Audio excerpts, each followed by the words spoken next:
आस्था वह धारदार छुरी है जो मनुष्य के विवेक को खत्म कर देता है, विवेक को खत्म कर देता है। जिसमें आस्था भर जाता है, समझिए कि उसका विवेक मर जाता है। अब आपका दिमाग चमत्कार के बैसाखी से ही चल पाएगा। आस्था मनुष्य को दिमागी रूप से पंगु बना देता है। विवेकहीन आस्था से ही खुलता है पतन का द्वार।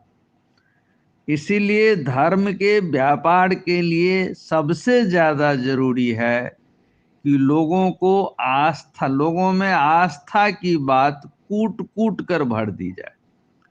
आप जितना अधिक आस्थावान बनेंगे, धर्म की दुकानदारी में बिकने के लिए आप उतना ही बढ़िया सामान भी बनाएंगे। मंदिरों में आपकी आस्था ही तो बिकती है। आप मंदिर जाते हैं किस लिए? भक्ति के लिए नहीं, वह तो घर में भी हो सकती है। आप मंदिर जाते हैं अपनी आस्था बेचने के लिए। यह एक ऐसा व्यापार है कि आप बिना कुछ खरीदे ही मंदिर में पैसा देकर आते हैं। जी हाँ, आस्था को बेचने के लिए पैसा देना पड़ता है, प्रसाद चढ़ाना पड़ता है, और बदले में आप बन जाते हैं एक दीनहीन भिखारी। हम भिखारी बनकर के ही तो मंदिर में जाते हैं, भगवान से मांगने के लिए, ये दे दो वो दे दो। आपसे कहा जाता है कि भगवान सब ठीक कर देगा, इसी के लिए पुजारी बना है। लेकिन आप भी जानते हैं कि कुछ भी ठीक तभी होगा जब आप पूरा प्रयास करेंगे, किंतु वह आप नहीं करेंगे। आपका दिमाग चमत्कार की बैसाखी पर टांग दिया गया है। आप दिमागी रूप से पंगु हो गए हैं।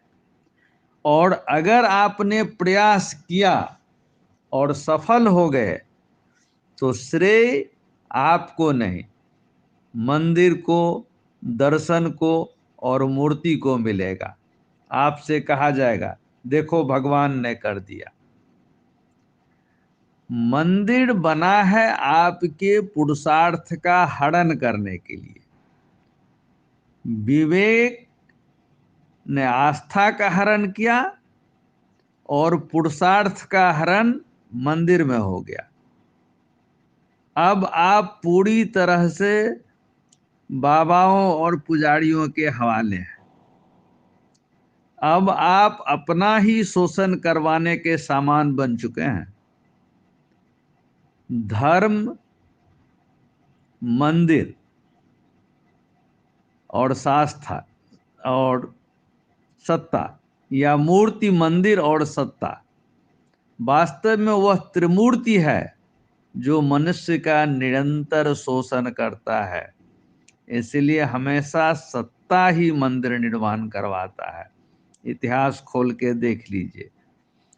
जैसे ही आप शोषण करवाने के लिए तैयार हो गए तो आपको आस्तिक, धार्मिक आदि जैसे कई सुंदर शब्दों से सम्मानित किया जाएगा।